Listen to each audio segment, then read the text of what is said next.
my gut tells me that the people who are doing this Occupy Wall Street protests all over the country, they're probably not focusing their anger at Charles Schwab's of the world. They seem to be angrier with hedge fund managers and Goldman Sachs and whatnot.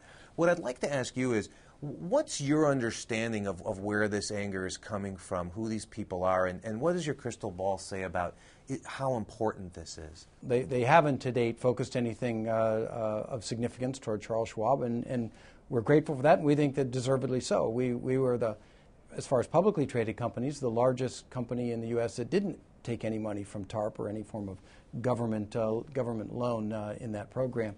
You know, I look at Occupy Wall Street, and there's a side of me that understands and appreciates and can empathize with the points that they're trying to make. Now, the points are very diverse, so it can be complex. I have 3 kids in college. I wonder what's going to become of them, what opportunities they're going to have. The thing that I question about with Occupy Wall Street is enough emphasis and focus being placed on how to really make change? How much of this is about making change, and how much of it is about making noise? So I do understand and appreciate parts of it, and frankly, there's parts of what they shout that I agree with. But ultimately, it comes down to what can you do to drive change, and I'm not quite sure the way they're going about it is going to create the change that we need to have. I mean, for example, they're not satisfied with financial reform. You're not satisfied with financial reform, so that would be a high-level point of agreement, right? I think there are probably multiple points of agreement. I think there's a lot of differences in terms of methodology. What I don't have any feel for whatsoever is how much legs the movement has. You know, the protests against the Vietnam War went on for years until it was over.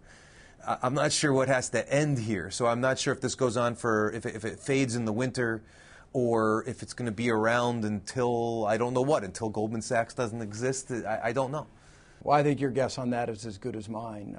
I don't see anything that says that it's fatigue and it's going to end. On the other hand, if you talk with some of the businesses whose location are nearby some of these camps and facilities, they would like it to end. So, again, I just go back to they've got some really good points and some very valid concerns that every American has to be feeling.